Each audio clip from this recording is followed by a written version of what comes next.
Hey everyone, I apologize for not getting an episode out last week.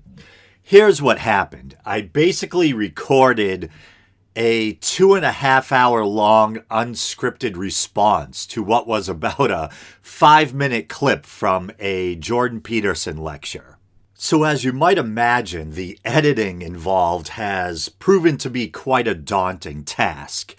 It started out as a screen capture project where I was attempting to video record whatever was on my screen and also the audio at the same time. So I would just pause the video and comment on what Jordan Peterson had said. And I've decided that it would just make things easier and be more practical if I just exported the whole thing to audio and then edit it. And if you think about it, it would have made for a rather boring video anyway. My commentary was over 2 hours long. The clip I was commenting on was only about 5 minutes long. So you would have been staring at a pause screen for over 2 hours. So it just makes sense all around just to export the thing to audio and then edit it. So what you're about to hear is what I managed to salvage from that project. All right, here we go. And in advance, thanks for listening. So I've known for several weeks now that Jordan Peterson has been struggling with some health issues. I didn't bring it up on the show sooner because I didn't want to come across as being ghoulish or exploitative, turning a person and their family suffering into show fodder.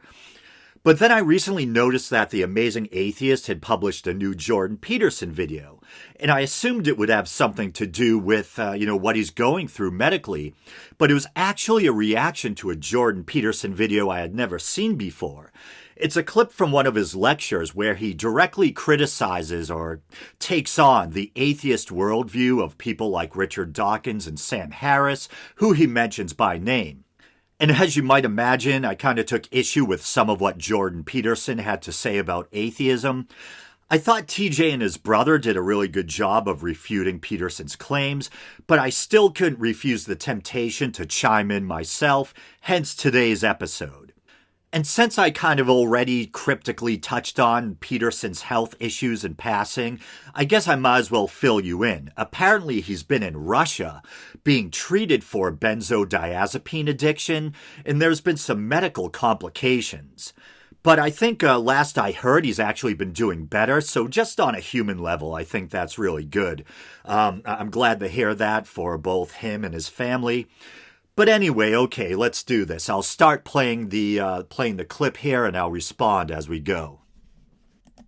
In Dostoevsky's book Crime and Punishment, he has his main character, Raskolnikov, decides that he's going to commit a murder, and he has very good justification for the murder. And Dostoevsky's very good at this.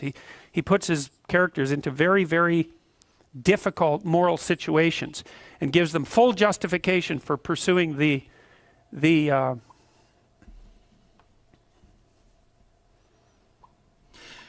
There's kind of an awkward pause here. That's Jordan, not me. Okay.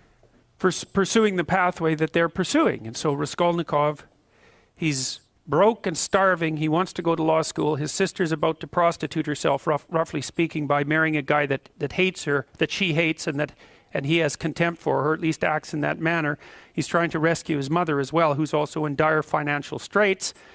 He goes to a pawnbroker to pawn his meager possession so that he can continue to scrape by. And she has this niece, I believe it's her niece, that's not very bright, who she basically treats as a slave and is horrible to. And so the pawnbroker has this money. Raskolnikov is in dire need. He thinks, look, I'll just kill her, because why the hell not?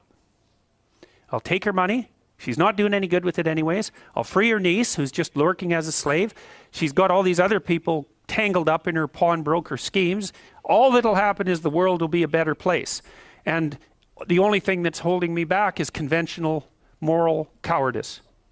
And, Dostoevsky has his character in Crime and Punishment go through days, hours and days and weeks of intense imagination about this, rationalization about this, trying to justify himself, placing himself outside the law so that he can perpetrate this act, and telling himself with all the best nihilistic arguments that the only possible thing that could be holding him back is an arbitrary sense of indoctrinated morality.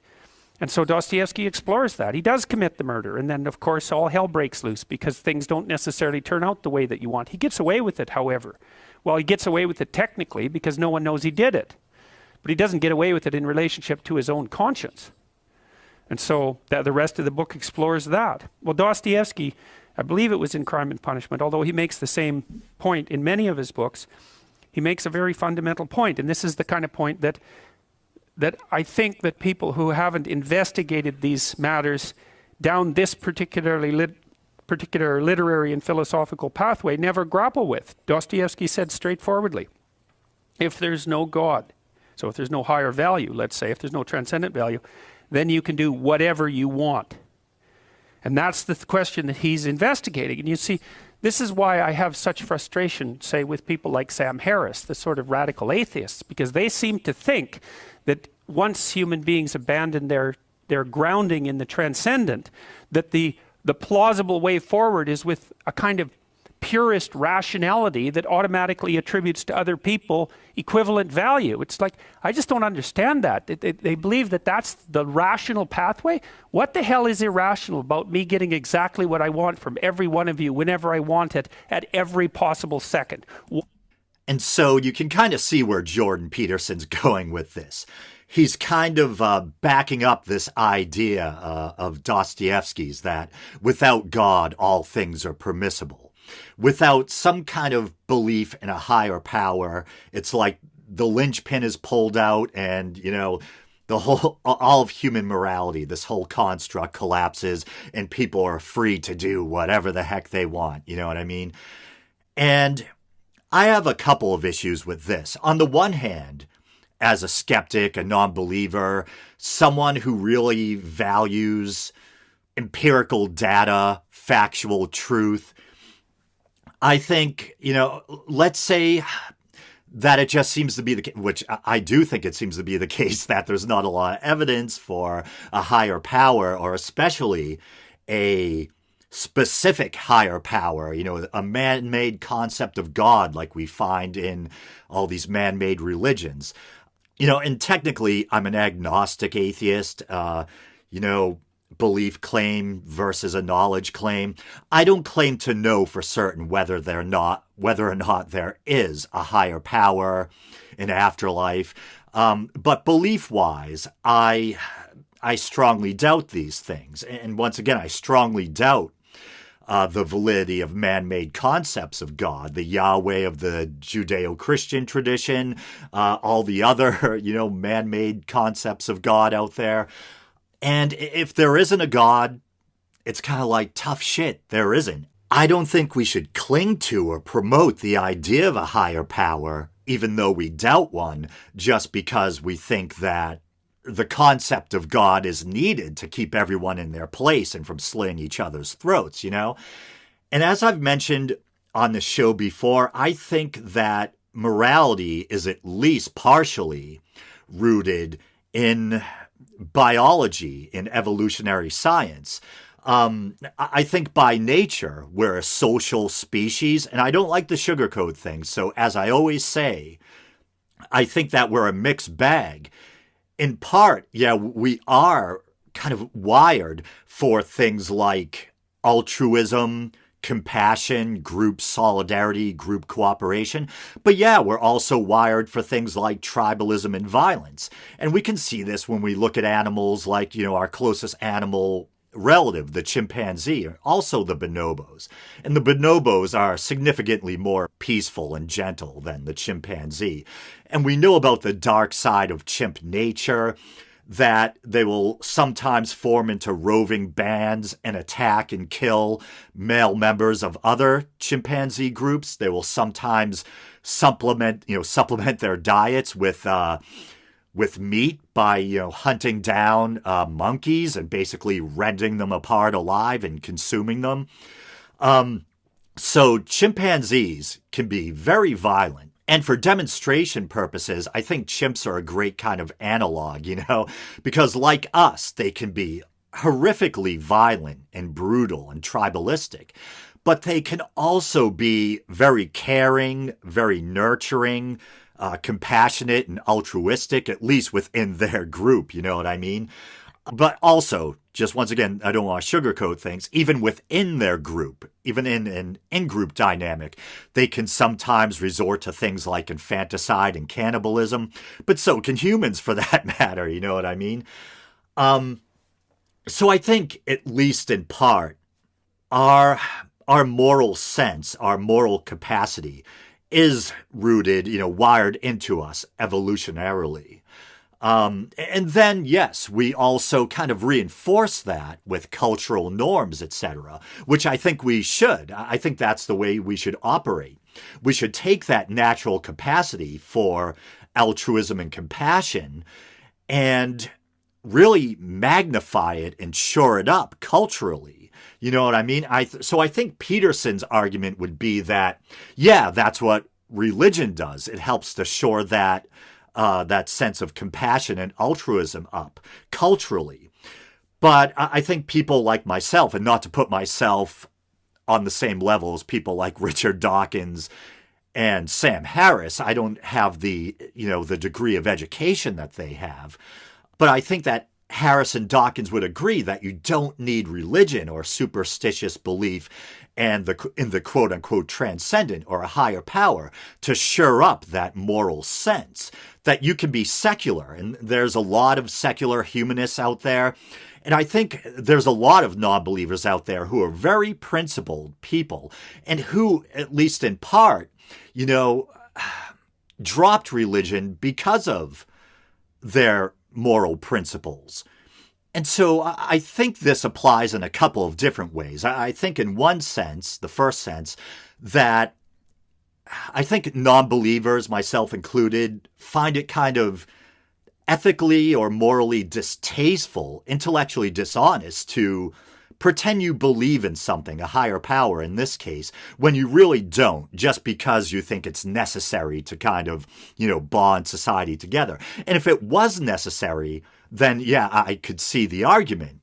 But I don't think it is. And then secondly, I think when you look at, and one thing that I like about Jordan Peterson is I at least like his interest in things like religion and symbolism and psychology, and I find many of his lectures to be interesting. And I think there is value in religious symbolism and in mythology and this kind of thing. But I think there's a dark side to that too. And I think a lot of what fellow non-believers, myself included, take issue with religion is some of the morally problematic teachings and stories. Things that can be used to justify bigotry against, homosexuality, against people who hold different religious beliefs, all the kind of tribalism and anachronistic violence and bigotry that we can find in the Old Testament. And I think there are some powerful stories that, in the Old Testament that can be used for moral instruction. But I think it's bad to take this stuff literally. And when you take it literally, it becomes very dangerous. And, stuff like the injunctions or prohibitions against homosexuality that you find in the Old Testament, all the kind of ugly stuff that you find in Leviticus. And so I don't think that literal belief in a man-made belief system or religion. And I always think about a friend and listener, Liz Marie. Whenever I refer to religions as being man-made, she kind of goes, well, what other kind are there? But and so I feel the same way. It's kind of redundant to say man-made religion. But I'm getting at, there's a lot of people who think that religions kind of come from on high. It's almost as if they think, the finished, completed Bible kind of drifted down from heaven. You know what I mean? Or that God literally inspired every word in the, in these man-made holy books when, yeah, it's a bit redundant, but yes, they're man-made. And, religions often tend to contradict one another externally, and they often tend to contradict themselves internally, And what I mean by that is, let's take Christianity, for instance. We have 4 different gospels. 3 of them are referred to as the synoptic gospels, meaning to see alike, and they tend to agree on a lot of stuff, but there's even some contradictions there. And then we have the Gospel of John, which is the most different from the other 3, and people have been listening to this show for, years, are probably tired of me sounding like a broken record when I use the same old examples. But, in the Gospel of John, we literally have Jesus dying on a different day. And we have the kind of infancy narrative, which is cobbled together from from 2 different gospel accounts, and attempts are made to harmonize them. So there's all sorts of contradictions with religions, and I think it's painfully obvious that they're man-made. And even if you want to make an argument that we basically got where we are morally in part due to religion, which I think there's an argument you can make against that. And people like to say that we're a Judeo-Christian civilization. And Christian apologists will say things like, atheists are, sitting in God's lap while slapping him in the face. And what they mean by that is that our civilization was built on Judeo-Christian ethics. And essentially we're saying now we don't need those, and we're kind of slapping God in the face. Well, I would say that morality predates Christianity and Judaism, and that you can, I think people often associate the so-called golden rule with Christianity, but the so-called golden rule that, you shouldn't do to others what you wouldn't want done to yourself. You can go back and find instances of this in ancient Egyptian religion, in things like the Babylonian Code of Hammurabi.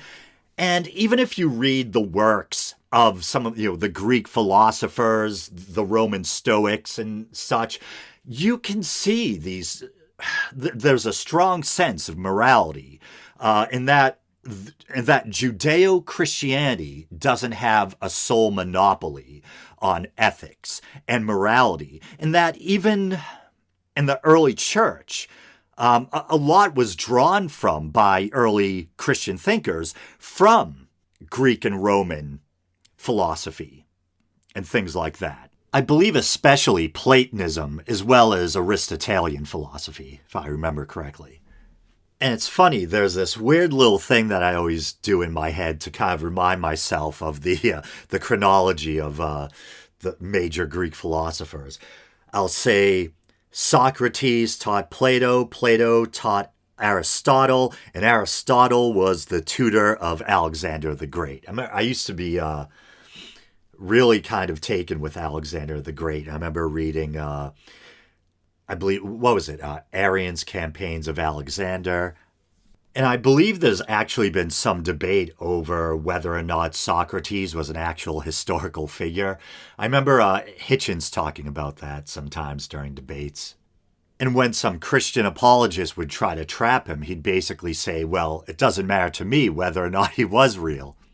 That you can still benefit from his teachings via the works of Plato, even if he wasn't an actual historical figure.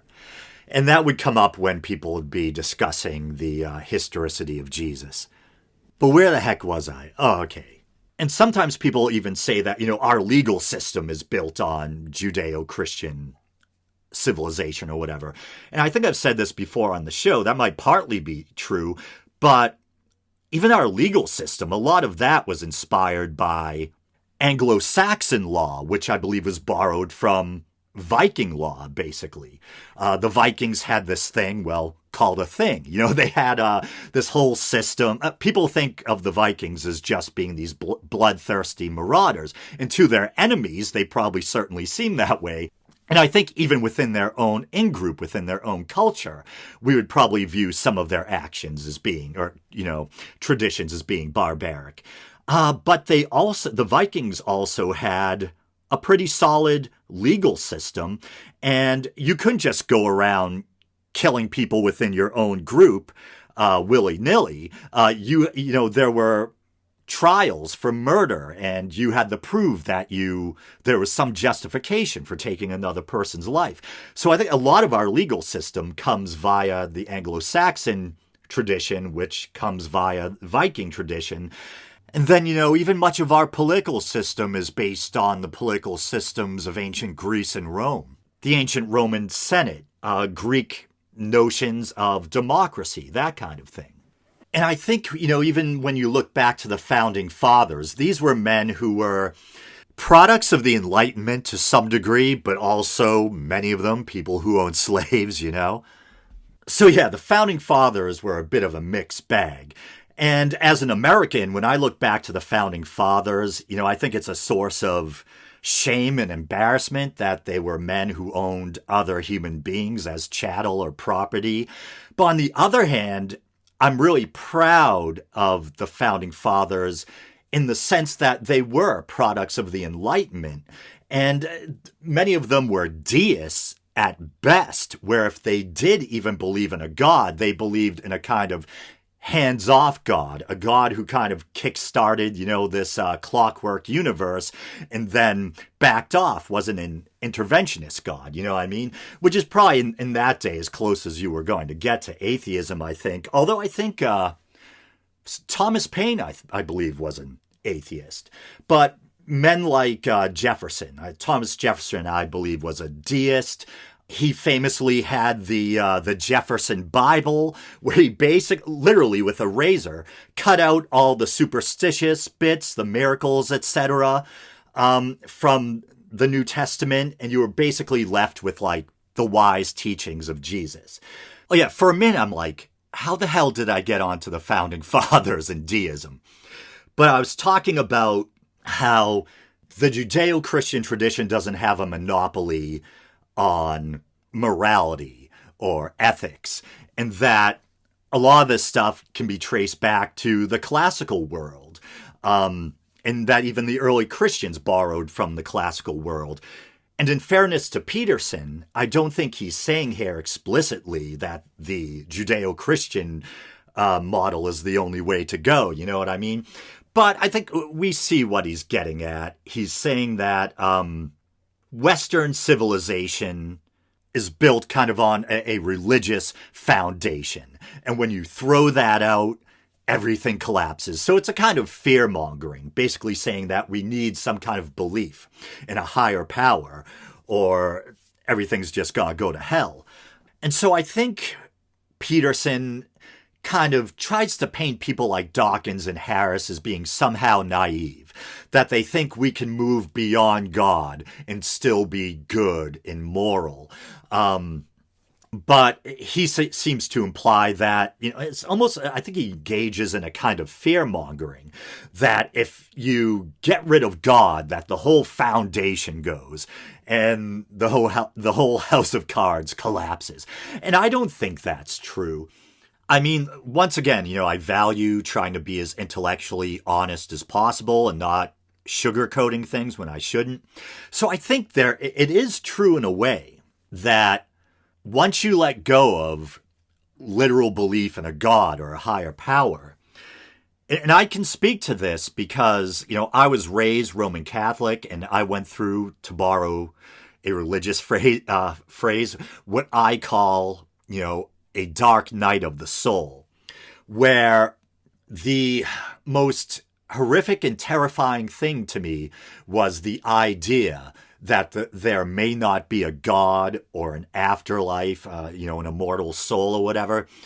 And this was profoundly troubling to me. And this was a big source of kind of existential angst and depression for me.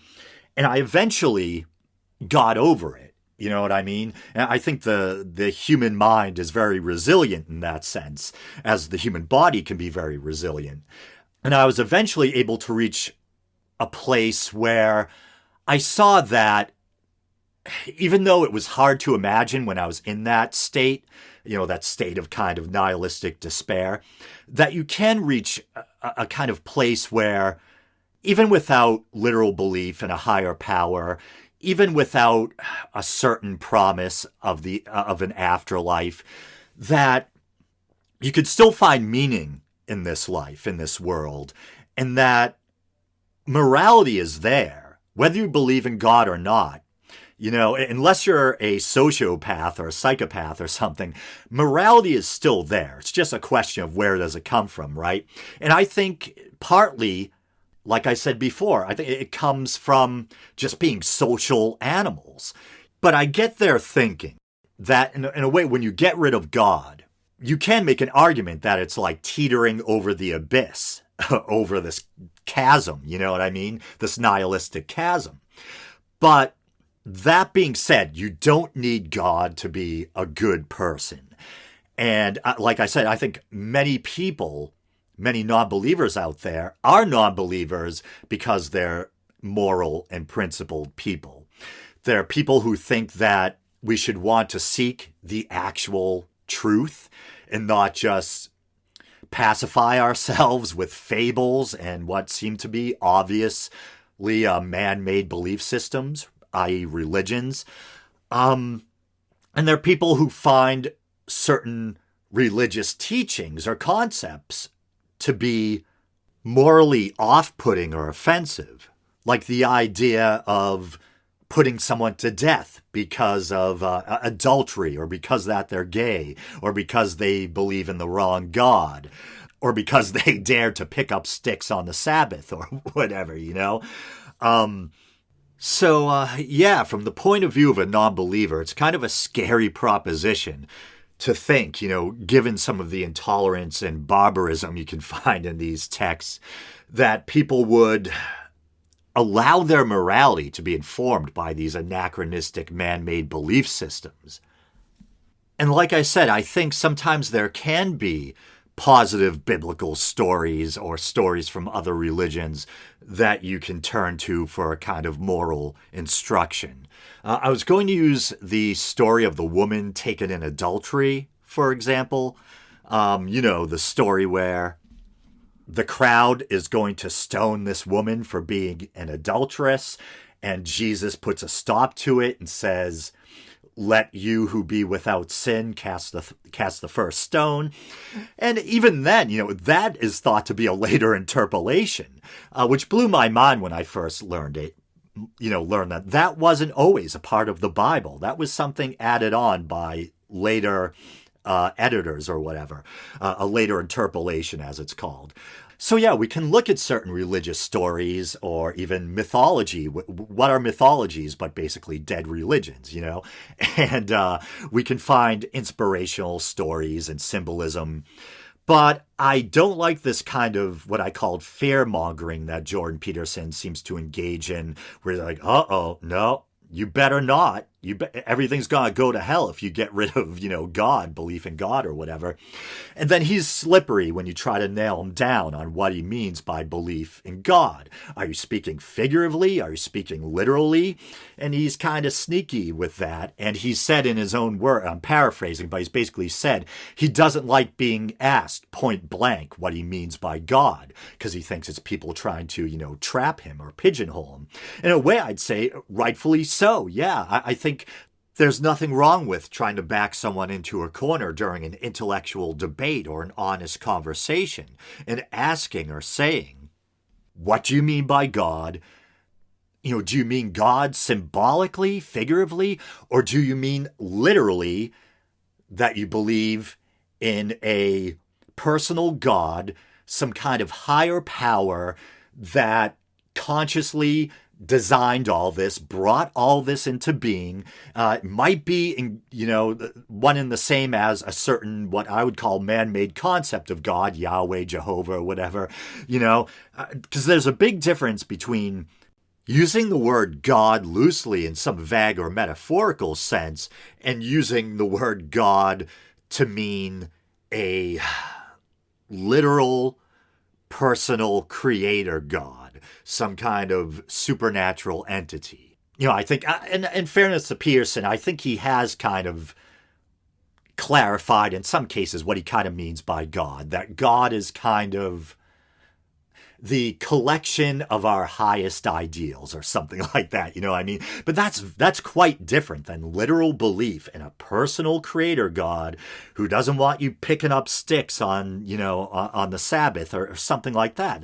Those two things are quite different. I think he can often be kind of evasive with that, but yet he still engages in this fear-mongering.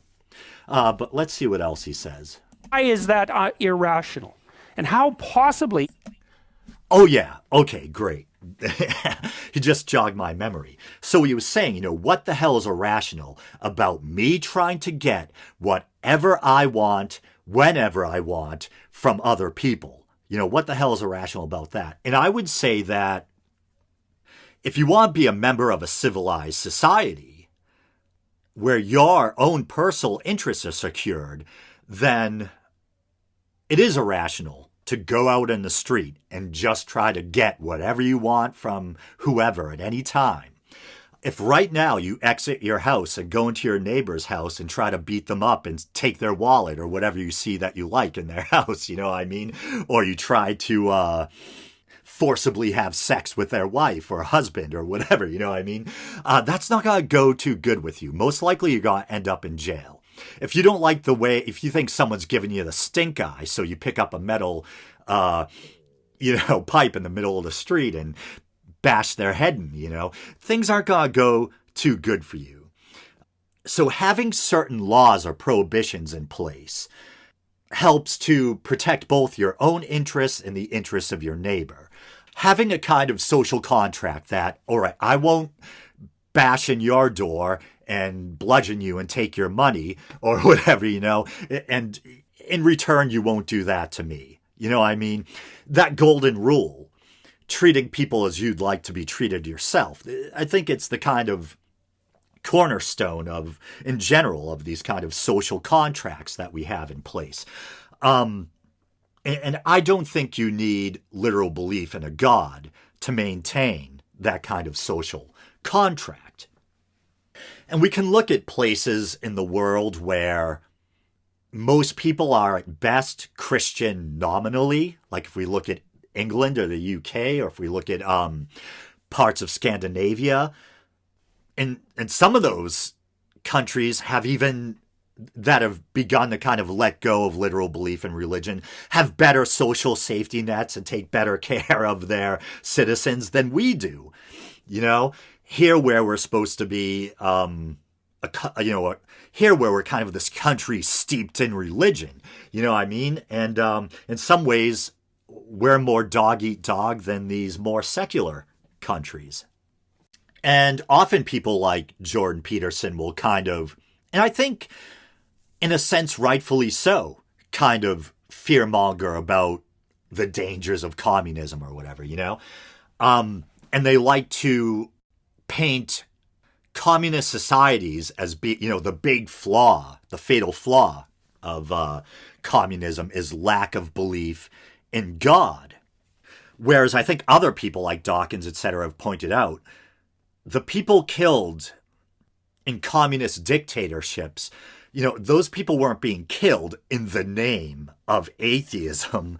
And that way you could even argue that these like modern day North Korea, that these communist countries often employed a kind of state religion.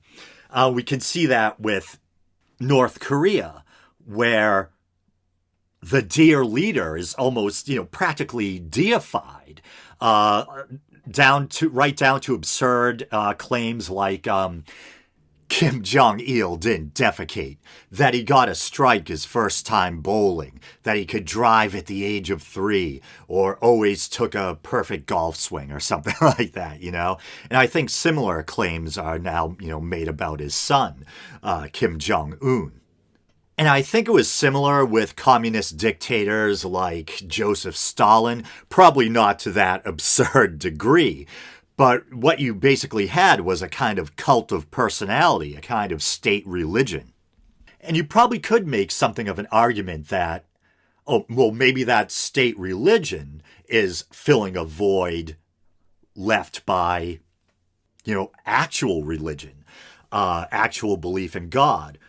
I think there's some merit to that argument that, yeah, you get rid of God and replace him with the dear leader. You know what I mean?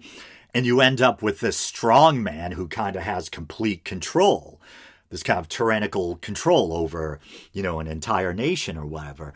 But I think both in the case of these kind of communist state religions, so to speak, and traditional religions, these are both forms of indoctrination.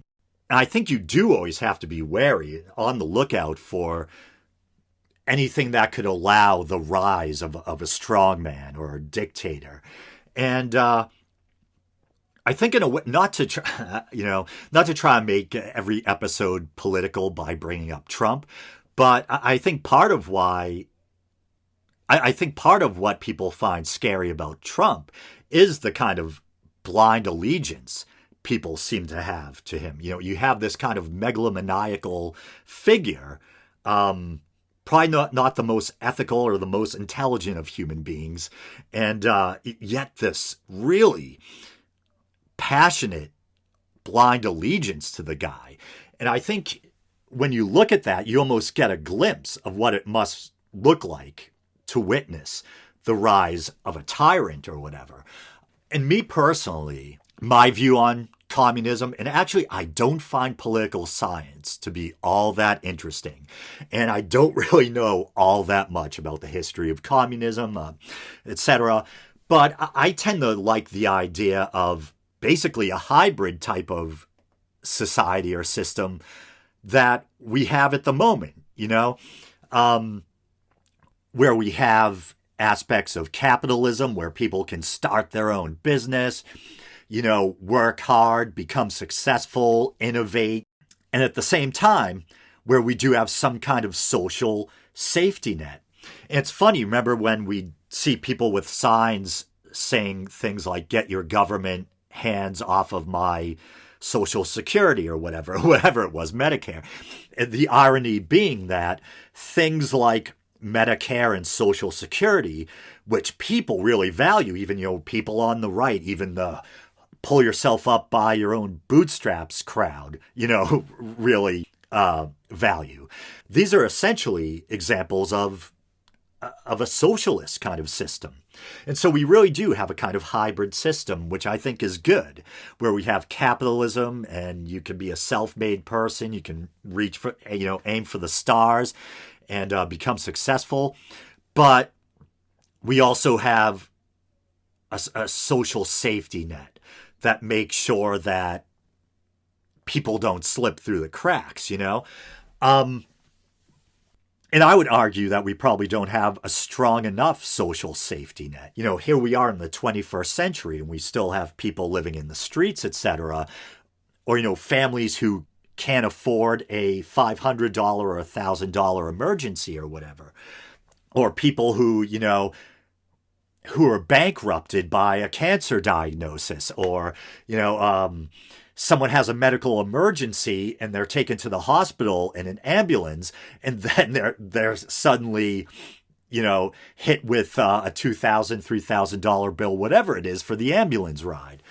So I think we don't have enough of a social safety net. But me personally, I think that's kind of the perfect thing, is kind of like a hybrid system where you have policies in place that seek to make sure that people don't get lost, slip through the cracks, end up on the streets, or bankrupted by a medical emergency. But people can still strive and thrive and make a name for themselves and become successful, So not by any stretch in the imagination am I trying to glamorize or justify communist regimes or people, these kind of tyrannical strongmen like Stalin and Lenin, not John Lennon, you know what I'm saying, or, Mao or Kim Jong-il, etc. I despise those kind of regimes. And the idea of us ever having something like that here in the U.S., it's horrifying. So I'm definitely not carrying a banner for communism or something like that. But what I'm saying is I think it's kind of intellectually dishonest when people try to use communism as an example of what happens to society when you get rid of God. Just like people are indoctrinated to religion, I think they're indoctrinated into these kind of state religions, these kind of cults of personality. But I think what we should really value is things like freedom of thought, freedom of speech, freedom of expression, freedom to believe whatever you want to believe. And these are so kind of Enlightenment values like the Founding Fathers, that even more important than the belief in a higher power is the belief in freedom of expression, free thought, etc. I think those are the things that keep tyranny at bay, not necessarily literal belief in God, etc. It's when you give up these freedoms that you create a void that, a strong man can fill and take over. And I was just thinking to myself how, all this stuff about, should we give up God or not? Oh, no. It's like, the end of the day, it's kind of moot because everyone kind of has to answer that for themselves. Everyone has to look within and ask themselves whether they actually believe a God exists or not. I mean, if I use myself, for example, I'm someone who's always been interested in religion and spirituality, mythology, etc. And I often half-jokingly say that's why I'm a non-believer. If you research this stuff long enough, you see just how man-made it is. And that kind of reminds me of Bart Ehrman, who I haven't mentioned on the show in a long time. But this biblical scholar who started out, very, very religious. And it was actually his studying of religion, of the Bible, etc., of the New Testament, that led him to the realization that, man, you can when you study this stuff, you really see how the sausage is made and the sausage of faith. You can see how man-made it all is. And when I look at myself, I'm someone who's kind of moved beyond a literal belief in God and who views religions as, just man-made belief systems. And I like to think I'm fairly moral, to have a pretty good moral compass, you know what I mean? Like I said, there's so many non-believers out there who are good, moral, principled people. So I don't think that literal belief in a higher power is necessary to be a good person or to have a good society, a good and caring society. And like I said, at the end of the day, to some degree, it's moot, trying to preach about, trying to lecture people about whether or not they should believe in a higher power or whether or not it's dangerous for society to throw out the idea of a higher power. Because at the end of the day, it's a personal question you have to answer for yourself. I mean, the people around you can preach all they want about, how you should believe in God. But at the end of the day, what do you think? When you listen to that still small voice in the back of your head, I mean, do you believe or do you not? You know what I mean?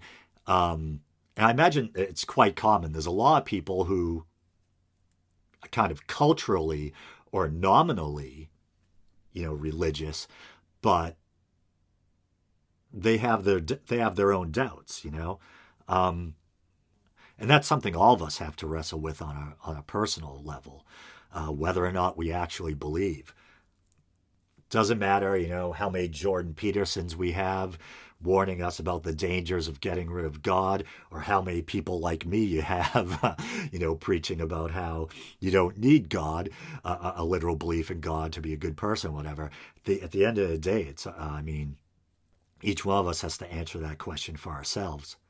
And my own sense of reason has, my journey basically led me to the conclusion that, can't prove whether or not there is a God, but I got some serious doubts, man. Religions seem very obviously man-made. I don't see any compelling evidence for any of the supernatural faith claims for any of the world's religions. And that's, I think, where it's a no man's land, man. We don't know exactly why we're here or how we got here or what awaits us after we die. We know we're here now. You know what I mean? And I think we should value empirical evidence.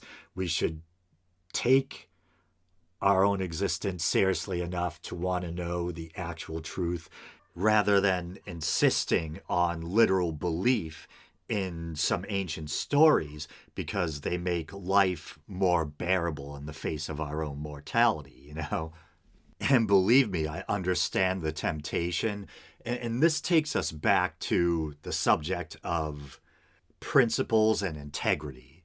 Like I say, I think a lot of non-believers are very, principled people. And yeah, it might be tempting to want to just take the blue pill and go back to sleep.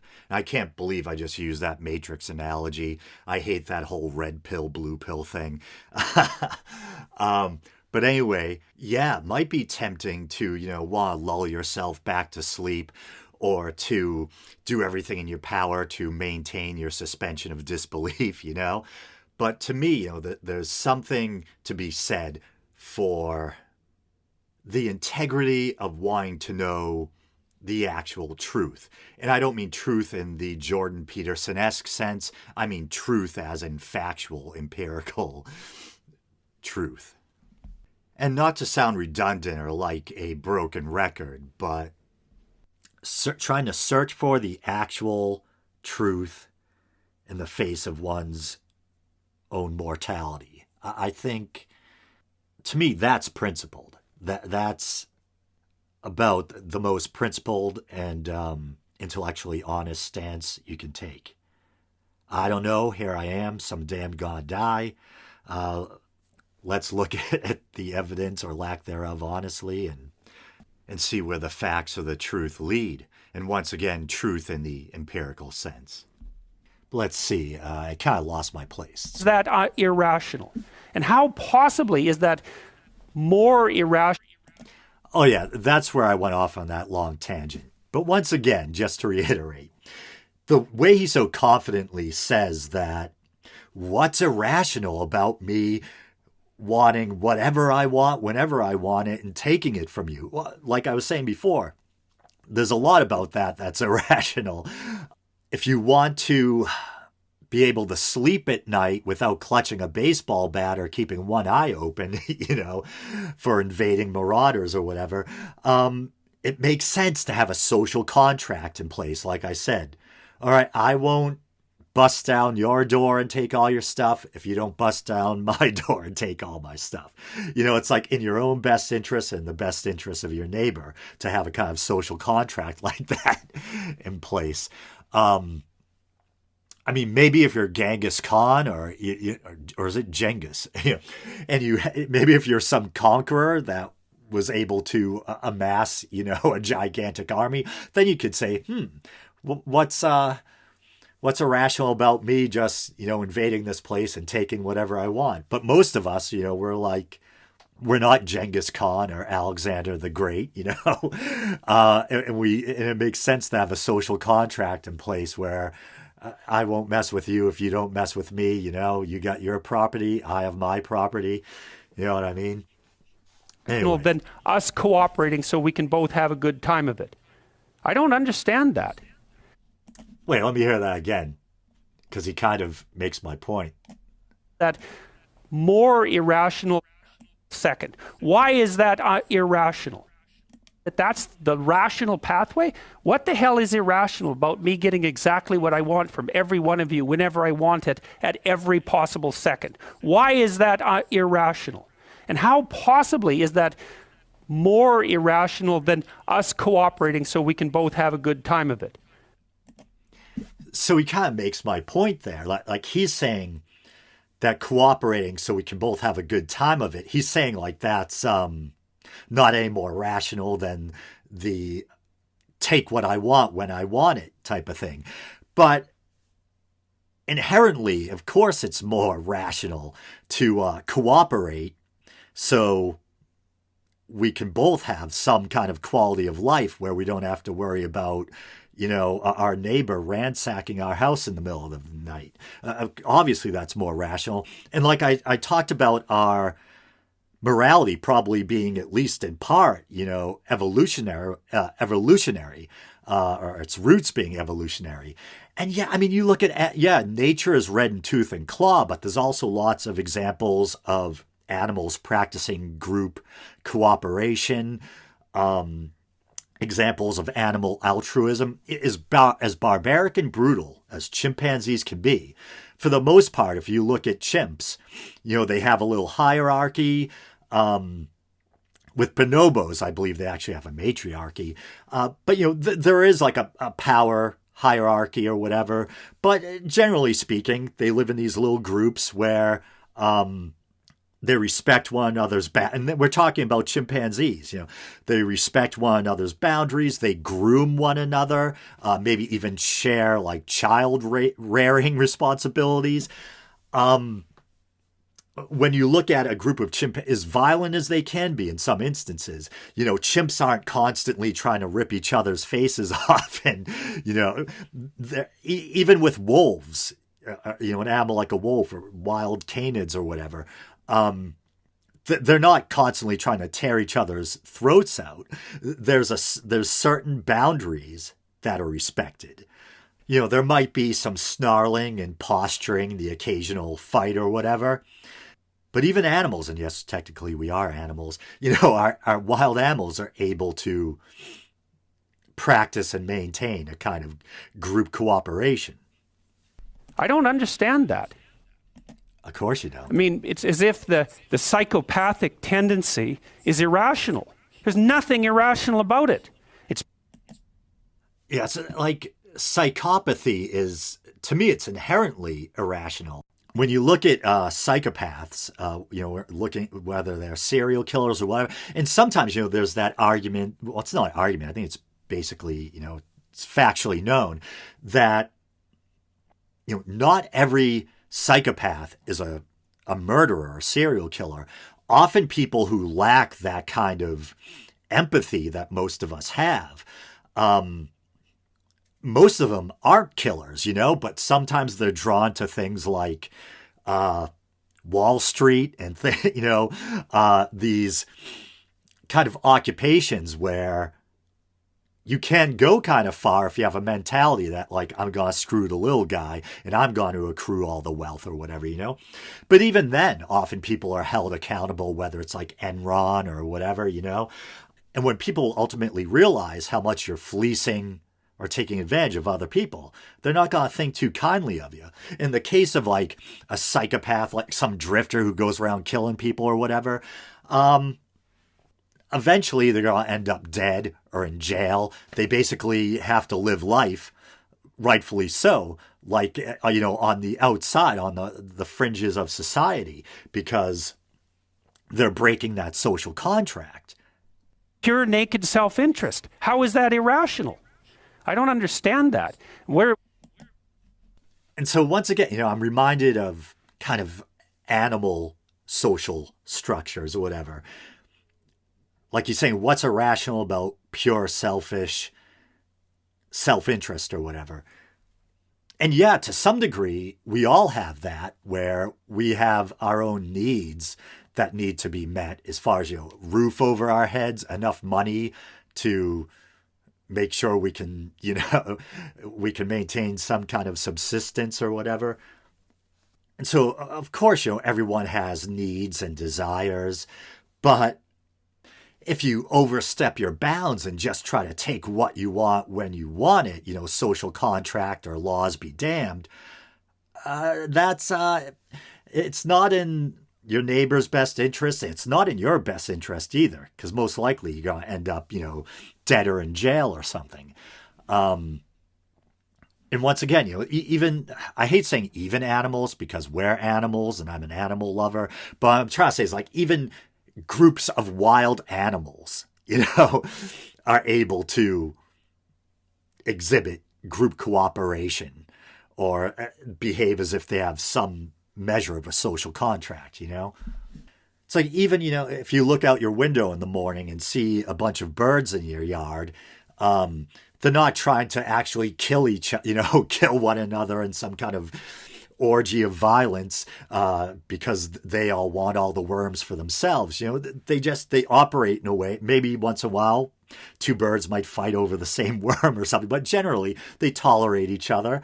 I don't know. I feel like I shouldn't even have to be saying all this. Where's the pathway from rationality to an egalitarian virtue?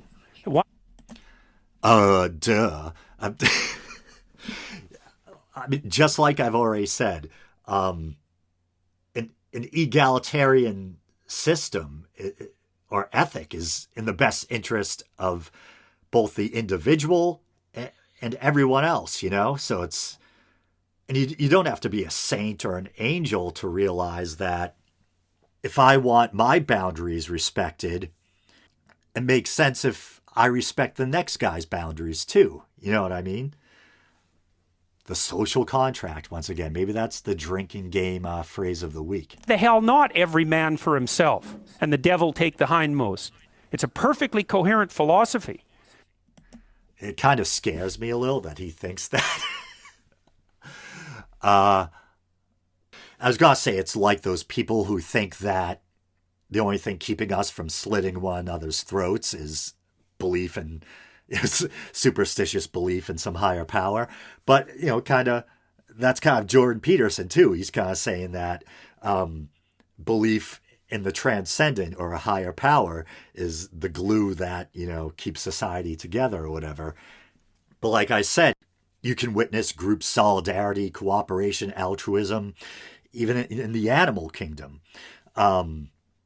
Once again, not trying to sugarcoat things. There's a lot of horror and violence and suffering in the animal kingdom, but usually within the in-group, at least, among members of one's own species. You can see some level of cooperation or of the individuals in the group tolerating one another. I mean, sure, like I said, you could be like some Wall Street psychopath where you're trying to make as much money as possible and screw the little guy. Sure, but I don't think... but there's a difference between that and, say, someone just like acting like a blood-crazed barbarian and literally taking whatever they want in the moment. You know what I mean? It's like, walk out of your house right now, wrap a handkerchief around your fist and punch through your neighbor's car and start, hot wiring it. Guarantee that's not going to go too good for you. You know what I mean? So there are some ways in society in which there are outliers. There are literal psychopaths, deviants who will harm other people. But most people just understand that not only because it's the decent thing to do, but out of a sense of self-interest too. It's good to respect other people's boundaries, etc. You know what I mean? But of course there's ways in which people will try to, unscrupulous people will try to take advantage of the little guy, try to do all sorts of unethical things to make as much money as possible. But I think there's a big difference between that and saying, I'm not saying he's necessarily saying this, but it's almost like he is by using this Dostoevsky example, of the guy who rationalizes why it's okay to murder or something. Without God, all things are permissible. And even within the story, the guy ultimately, even though he gets away with it, as Jordan Peterson says, he's still punished by his conscience. And to me, that's, part of the legacy of being social animals who are wired for group cooperation, compassion, empathy, violence and tribalism too. But we are wired for a sense of empathy, the ability to put ourselves mentally in someone else's shoes and consider how they would feel. Or consider how we would feel if what happened to them happened to us. And at this point, we can even project that onto, other members of other species, onto certainly members of other cultures and societies. We can take that in-group trait, that propensity for empathy and apply that to even others outside of our immediate group. And so it makes sense to me that within Dostoevsky's story, even though the person technically gets away with it, they're punished by their own conscience. That's what I would kind of expect from, a evolved social animal who's wired for some level of compassion or group cooperation. And it's actually one that you can institute in the world with a fair bit of material success if you want to do it. So I don't... And he's probably referring to what I was just talking about. That sure, there's like Wall Street sharks who try to fleece the little guy and stuff like that. But, there's a difference between that and being like, oh, without God, all things really are permissible. I'm just going to kill this random person walking down the street. I'm just going to bust into my neighbor's house. There's a big difference. And even like society doesn't look very kindly on like these Wall Street sharks who take advantage of people, And this reminds me of something really dark, man, really dark. I forget what led me to this, but there's this horrible, horrible story out of I'm trying to think if it was in Russia or if it was in Eastern Europe. Okay, I just looked it up. It's actually, I wonder if this is a horrible thing to type into the search bar, but 3 guys, 1 hammer. You can see there's already suggestions here. 3 guys, 1 hammer murderers are... Yeah, so I can't pronounce that for the life of me. But they're referred to as the whatever this place name is, maniacs. And this happened in the Ukraine. Okay, and this is just horrible stuff. I would strongly advise not looking this up yourselves. Or if you do, not actually clicking on any videos or whatever. I think how I found out about this originally is there were reaction videos on YouTube about it, where people would watch the video. You couldn't see what they were looking at, but you would see the horrified reactions on their faces or whatever. So these guys, they're like 3 young guys. 2 of them, I think, were the ones who tended to do the actual killing. And there was another who would videotape things. They were just these nuts. I don't know if they're teenagers or in their early 20s, but they would just basically do what Jordan Peterson was talking about. Like, why shouldn't I just do what I want when I want or take what I want from you, So they start off by killing animals, which is often, they say kind of a signature or a kind of hallmark that someone might, lack empathy, be a psychopath, and might eventually move on to killing humans. If you see people who harm animals. So it's just awful stuff. I never actually watched the video, but I've seen stills of it, and it's bad. And the video is referred to as 3 guys, 1 hammer. So one of the young guys is videotaping it, and these other 2 guys basically stop like a middle-aged man on a bike, take him off the bike or whatever, and they're in a wooded area. And they literally bash the guy's skull in. And they record themselves doing this. And it's got to be one of the most horrific and debased, even though I didn't watch the video, just the stills and the descriptions, like watching the reaction videos, they basically just take this other human being and unmake his face with a hammer.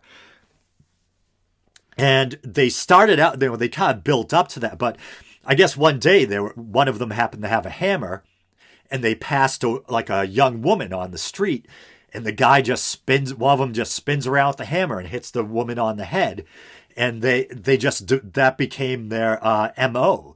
They just found random people and brutally killed them with a hammer, and it was like sport to them. You know what I mean?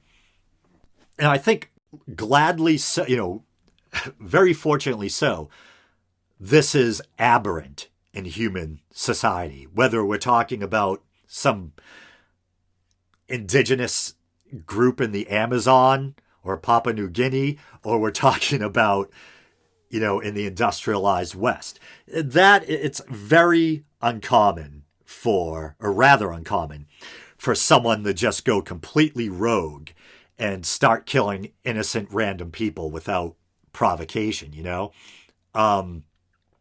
And, ultimately these guys had to pay for making that decision to break that social contract.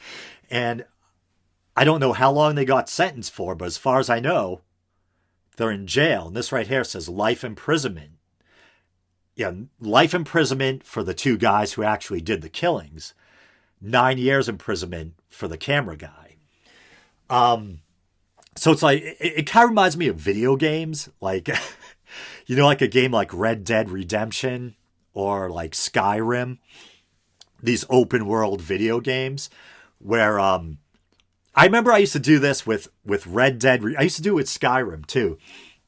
Like in both games, there's towns you can visit, And in the game, you're free to try to steal bread or food, whatever it is, go into a building where you're not supposed to be, or you're free to attack a guard in the town. And then you have to kind of pay for it. Usually even if your character is very powerful, usually until you get extremely powerful, like you pay for it. Like the citizens and the guards will just swarm you, you know what I mean? And your character will eventually be imprisoned or killed for, openly committing crimes. And it's like that game, Red Dead Redemption. I haven't played the second one yet, but these are Western games. And if you want to, you can choose to try to rob a bank or punch a random citizen or whatever, or shoot someone. And the whole town just turns against you. And the police swarm in waves, and come at you. And so, yeah, it's just like common sense that for the good of both the individual and the whole, it makes sense to kind of have a golden rule type of thing, or to respect the next person's boundaries. You know what I mean? I don't even think it's something that necessarily needs to be said. And here I am, this is like a 5-minute video, and I've been going at this forever. To me, I think that the universe that people like Dawkins and Harris inhabit is so intensely conditioned by mythological presuppositions that they take for granted the ethic that emerges out of that as if it's just a given, a rational given. And this, of course, precisely not Nietzsche's observation, as well as Dostoevsky's. That's Nietzsche's observation. You don't get it. The ethic that you think is normative is a consequence of its nesting inside this tremendously lengthy history, much of which was expressed in mythological formulation. And I apologize for that echo. You can kind of hear a doubling of Jordan Peterson's voice. I was almost going to make a snarky comment. What's worse than one Jordan Peterson? Two of them talking at you at the same time. But like I said, there's actually things I like about Jordan Peterson. I actually find some of his lectures interesting. But when he starts talking about God and religion, that's usually where, I really start to disagree. And there's some weird stuff, he said regarding women in the workplace and whatnot. But anyway, so there he is kind of, again, trying to paint people like Dawkins and Sam Harris as naive, that they take for granted that this morality that's, according to Jordan Peterson, nested inside of a kind of mythological construct, sorry about that, is a given. And they don't realize that if you get rid of the mythological construct it's nesting in, if you get rid of, that religious or religio-symbolic foundation or whatever, then all hell can break loose, But one thing that occurred to me is, I'm not saying I know this for certain, but as someone who believes that our morality is at least partly, rooted in evolution, what if It's not that our morality is nested inside of these man-made mythological constructs, but the other way around, that our morality shapes our myths. You know what I mean? So as members of a social species, our moral sensibilities, our natural social tendencies and behaviors and boundaries are kind of reflected in the myths we create. But then there could also be, it acts like it's cyclical or like a feedback loop. And religion reinforces those evolved moral sensibilities. And it kind of makes sense because, as I always say, we're a mixed bag. I think we've evolved to have a capacity for empathy and altruism and group cooperation, but also tribalism and violence. And that would explain why, something like the Bible is a mixed bag. It contains some inspirational stuff, some somewhat positive moral instruction, and also a lot of anachronistic, barbarism and violence and tribalism. And that's pretty much what I would expect if something like a chimpanzee evolved to the point where it could make a religion. And I was going to reiterate my point that not just with humans, but with social animals in general, you tend to see members of the same species tolerating one another.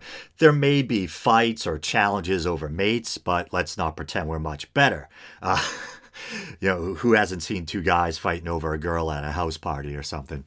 But, and I was also, I don't know why this suddenly came to me. But I was going to say, if there was something like a nuclear holocaust, like a Mad Max situation, or maybe coronavirus. I remember I posted something on my Facebook page the other day. I said something like, am I the only man-child who likes to pretend that the coronavirus is the beginning of the zombie apocalypse? But yeah, let's say there was some apocalyptic scenario where there was only, a small group of survivors left who had to start from square one and reestablish human civilization. I'm sure there would be all sorts of marauders and people trying to take things by force, but you'd probably also see people instinctively forming groups and demonstrating or exhibiting group cooperation and showing empathy and stuff like that. And I bet you, and this is kind of an interesting thought experiment to kind of help gauge just how man-made or not you think religions actually are.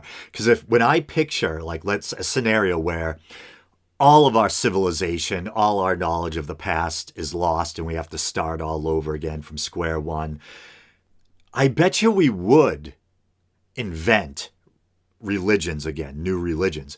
But I don't think they would be the same religions. There would be totally new constructions. I don't think there's actually a supernatural Jesus up in the sky or in some ethereal realm looking down going, oh, I got to do all this again. All right, I'll be back. See you later. I don't think there's any validity to the supernatural faith claims put forward by any of the world's religions. It's kind of fun to think about, though. I wonder what the new gods would be like. You know what I mean? I find that very, very interesting to think about. And that just made me think of the TV show American Gods. Have they come out with another season of that yet? Is the next season going to be season 3? I don't know if it's already come out or what's going on.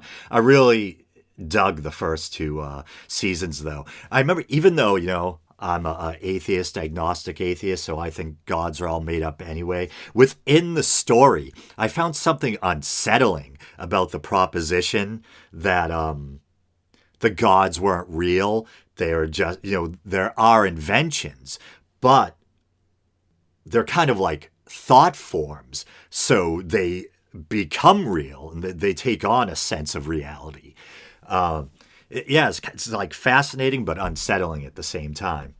But while we're on the subject of inventing gods, here I am responding to a Jordan Peterson video in which he really seems to be warning against getting rid of God.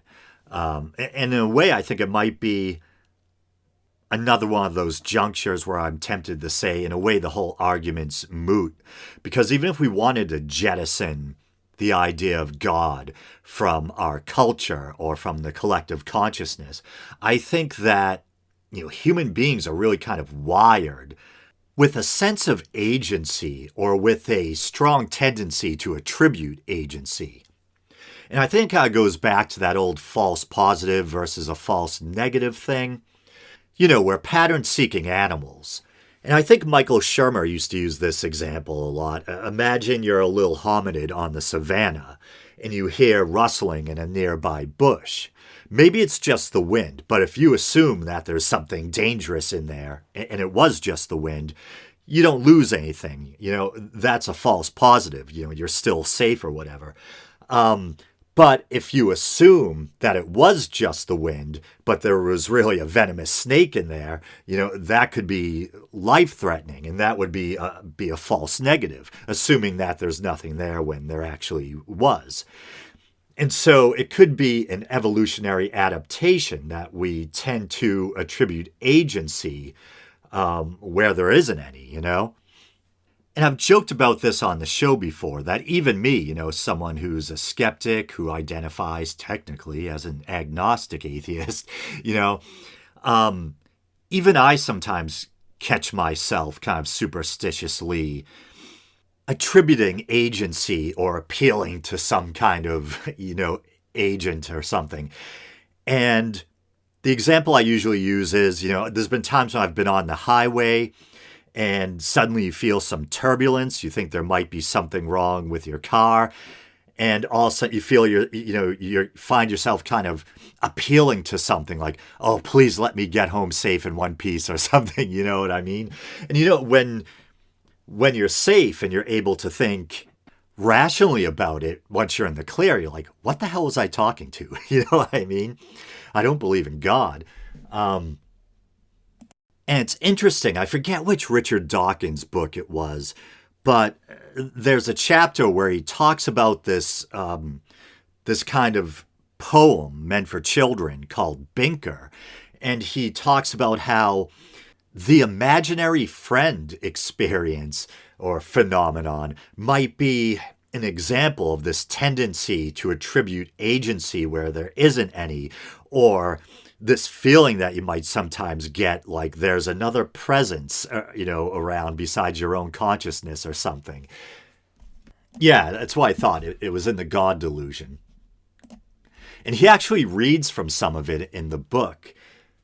Yeah, I'll actually read a bit of it. So it goes, Binker, what I call him, is a secret of my own, and Binker is the reason why I never feel alone. Playing in the nursery, sitting on the stair, whatever I am busy at, Binker will be there.